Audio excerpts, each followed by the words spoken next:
நாம் தேவனுடைய வார்த்தையாகிய வாக்குத்தத்தமாக நமக்கு முன்னறிவிக்கப்பட்ட ஒரு வார்த்தை, என் சமூகம் உனக்கு முன்பாக செல்லும்.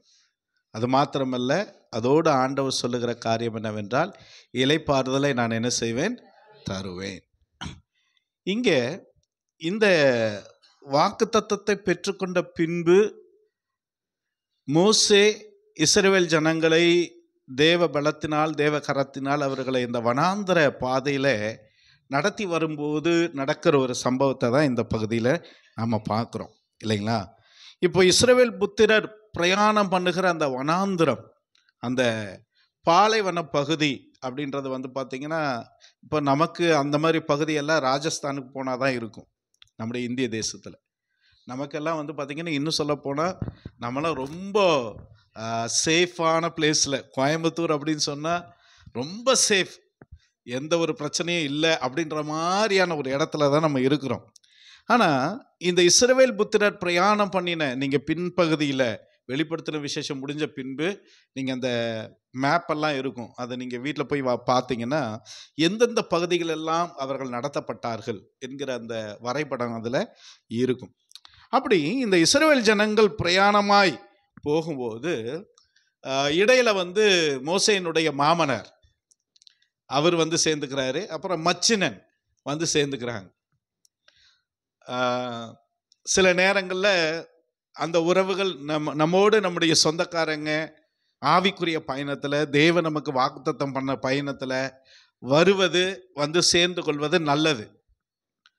ஆனால் சில நேரத்தில் நாம் என்னதான் விரும்பினாலும் என்னதான் ஆசைப்பட்டாலும் அவங்க நம்ம கூடயே இருக்கணும், அவங்கள பயன்படுத்தணும், அவங்களுக்கு ஆண்டவருடைய காரியங்கள் செய்யணும் நம்ம நினச்சாலும் நம்முடைய ஆவிக்குரிய வாழ்க்கையில் சில பேர் ஆண்டவர் ரொம்ப நாள் நம்ம கூட ட்ராவல் பண்ண அனுமதிக்க மாட்டார்.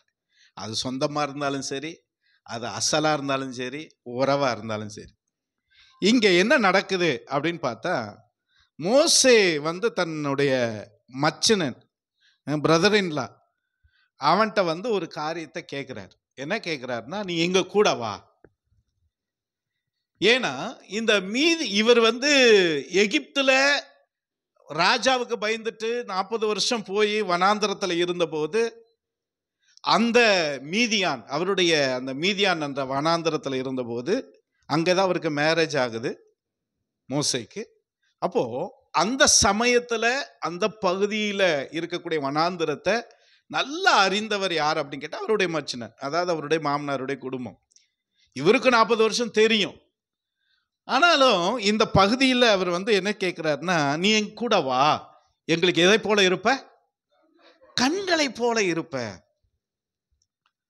ஊழியக்காரர்களாக இருக்கிற எங்களுக்கு இருக்கிற ஒரு பெரிய பலகீனம் என்னன்னா, என்னதான் ஆண்டவர்கிட்ட வந்து வாக்குத்தத்தம், தேவனுடைய அழைப்பு, தேவனுடைய பிரசன்னம், சமூகம் வரணும் அப்படின்னா காத்திருந்து பல விஷயங்கள் பண்ணாலும், அந்த பிரயாணம் போகிற அந்த நடைமுறை வாழ்க்கையில் வரும்போது சில நேரங்களில் இந்த மனிதர்களை தேடுகிற, சார்ந்து கொள்ளுகிற, அல்லது அவர்களுடைய உதவியை, அவர்களுடைய சகாயத்தை தேடுகிற ஒரு பலகீனம் இருக்கு. மோசேக்கு இருந்தது. ஆண்டவர்கிட்ட சொல்றாரு இவரு, உங்களுடைய சமூகம் வரலன்னா நான் இங்கிருந்து என்ன பண்ண மாட்டேன், போக மாட்டேன். ஆண்டவர் என்ன சொன்னாரு? என் சமூகம் உனக்கு முன்பாக என்ன பண்ணும்? வாக்குத்தத்தம் வந்துருச்சா, கர்த்தர் வார்த்தை வந்துருச்சா அப்படின்னா என்ன அர்த்தம்? சொன்னவர் மாறவே அவர் வருவார். வராரு, வந்துட்டு தான் இருக்கிறார். மேக ஸ்தம்பமா வராரு, அக்னி ஸ்தம்பமா வராரு.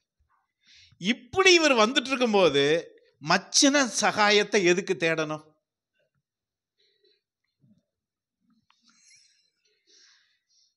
எல்லாம் சிரிக்கிற பார்க்கும்போது ஏதோ புரியுதுன்னு நினைக்கிறேன்.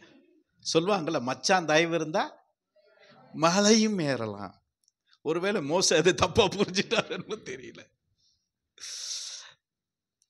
தேவ சமூகம் வருகிறது, வனாந்தரத்தில் வழிகாட்டுவதற்கு செங்கடல்ல வழியை திறந்தவர் வந்து வனாந்தரத்தில் நடத்த மாட்டாரா? சொல்லுங்க. நடத்துவார். பூமிக்கு எல்லையை குறித்தவர் வனாந்தரத்தில் அவர் நடத்த மாட்டாரா?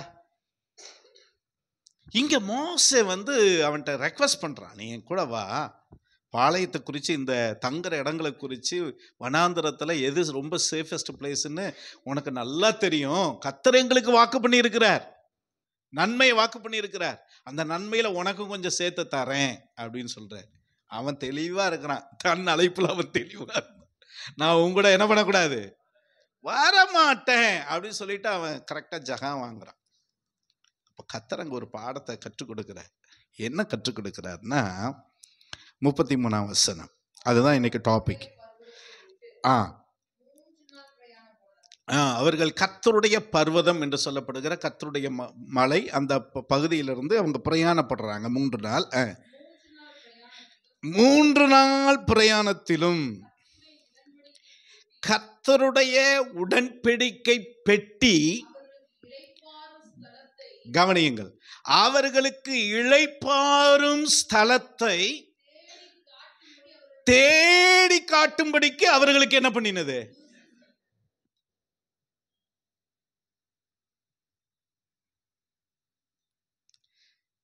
கர்த்தருடைய பெட்டி என்பது தேவ சமூகம், தேவ மகிமை தங்கி இருக்கிற, இறங்கி இருக்கிற ஒரு காரியம். நீங்க யாத்ராமத்தின் புஸ்தகத்துலலாம் பார்த்தீங்கன்னா ஆண்டவர் மோசஸ்ட்ட சொல்றாரு, மோசைட்ட என்ன சொல்றாருன்னா, நான் இந்த ஜனங்களோட வாசம் பண்ண விரும்புகிறேன், ஆகவே எனக்கு ஒரு கூடாரத்தை என்ன பண்ணு, உண்டு பண்ணு.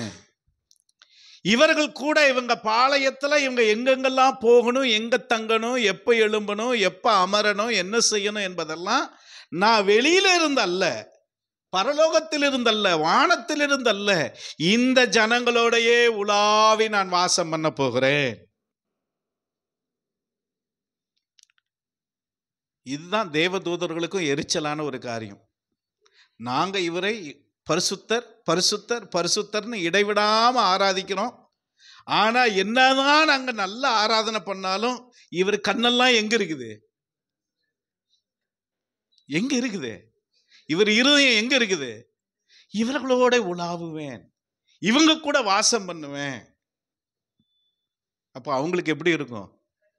கடுப்பா இருக்கும். கரெக்டா வார்த்தை சொன்னாங்க, ரொம்ப கடுப்பா இருக்கும். என்ன அப்படி? ஏன்னா தேவனுடைய விருப்பம் என்னன்னா ஜனங்களுக்குள்ளேயே வாழ்ந்து, அதனாலதான் சொன்னாரு, நான் தங்குகிற வாசஸ்தலமா உங்களை சுத்தில இருக்கிற கூடாரம் எப்படி இருக்கணும்னா அந்த ஸ்தலம் பரிசுத்த ஸ்தலமா இருக்கணும். ஏன்னா உங்க கூட நான் யார் வருகிறேன்? தேவாதி தேவன், பரிசுத்தராகிய நான் வருகிறேன்.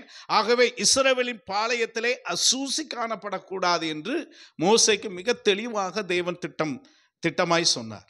அப்போ ஒரு விஷயம் நமக்கு இங்க தெளிவா புரிகிற காரியம் என்னன்னா, தேவன் அவர்களோடு வந்து கொண்டிருக்கிறார், அவர் வழிகாட்டும்படிக்கு வந்து கொண்டிருக்கிறார்.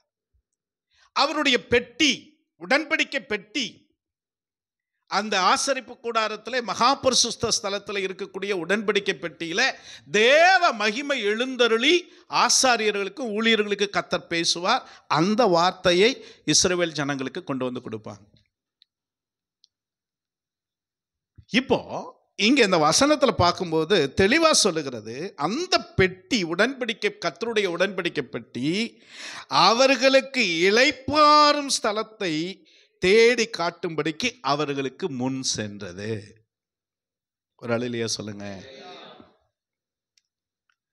அப்போ தேவ சமூகம், தேவனுடைய வழிநடத்துதல் நமக்கு வேண்டும். நாம் எங்கே தங்க வேண்டும், என்ன செய்ய வேண்டும், எங்கே பிரயாணம் செய்ய வேண்டும், எப்படி நம்முடைய வாழ்க்கை பயணிக்க வேண்டும் என்று நம்முடைய வாழ்க்கையை நடத்துவதற்கு நம்மை தெரிந்து கொண்ட ஆண்டவர் ஏற்கனவே அவர் திட்டம் வைத்திருக்கிறார்.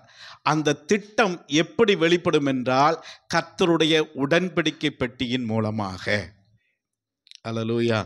அது பழைய ஏற்பாட்டு இஸ்ரவேல் ஜனங்களுக்கு அந்த உடன்படிக்கை பெட்டி என்பது தேவனுடைய மகிமை தங்கி இருக்கிறபடினால் அது ரொம்ப பரிசுத்தமானது, ரொம்ப மிக முக்கியமானது.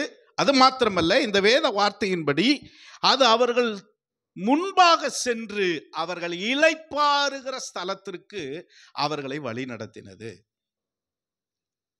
அப்போ நமக்கு இளைப்பாறுதல் தேவ ஜனங்களுக்கு வேண்டும், ஒரு அமைதியான ஆசீர்வாதமான வாழ்க்கை வேண்டும் அப்படின்னு சொன்னா தேவனுடைய பெட்டி என்கிற